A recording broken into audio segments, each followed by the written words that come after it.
केंद्र सरकारने देशातील सर्व सहकारी साखर कारखाने आपल्या संपर्कात आणि आपल्या नियंत्रणात ठेवण्याचा निर्णय घेतलेला आहे।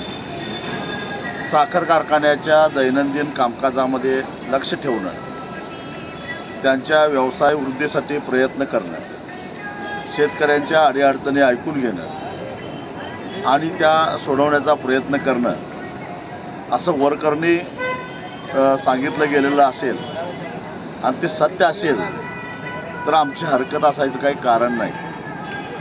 परंतु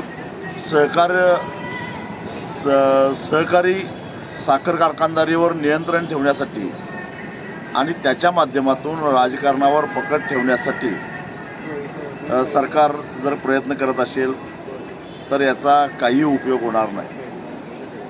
आज NCDCचा जो पतपुरवठा होता तो राजकीय हेतूनच होत असतो।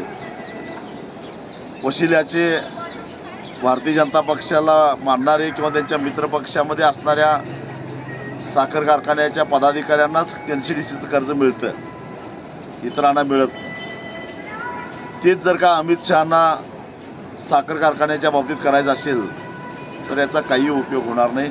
सहकार आधीच इथल्या लोकांनी पार रसातळाला नेऊन ठेवलेला आहे।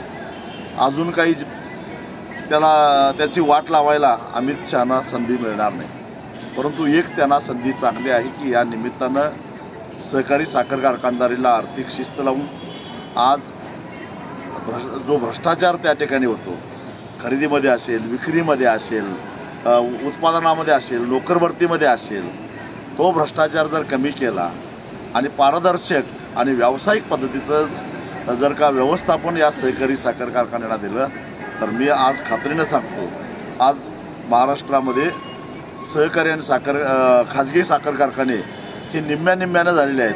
म्हणजे 100 साखर कारखाने खाजगी आहेत, 100 सहकारी आहेत। हे शिल्लक राहिलेले सहकारी साखर कारखाने खाजगी उद्योगांना कधीच शिवून घेणार नाहीत, प्रचंड प्रगती करतील। पण त्यासाठी खरं तर कारखान्याच्या एकूणच व्यवस्थापनामध्ये ज्या पद्धतीनं पूर्वी राज्य सरकार हस्तक्षेप करत होतं त्या पद्धतीनं केंद्र सरकारनं करण्याचं टाळलं पाहिजे आणि राज्य सरकारला सुद्धा हस्तक्षेप करणार नाही अशा पद्धतीची भूमिका घेतली पाहिजे।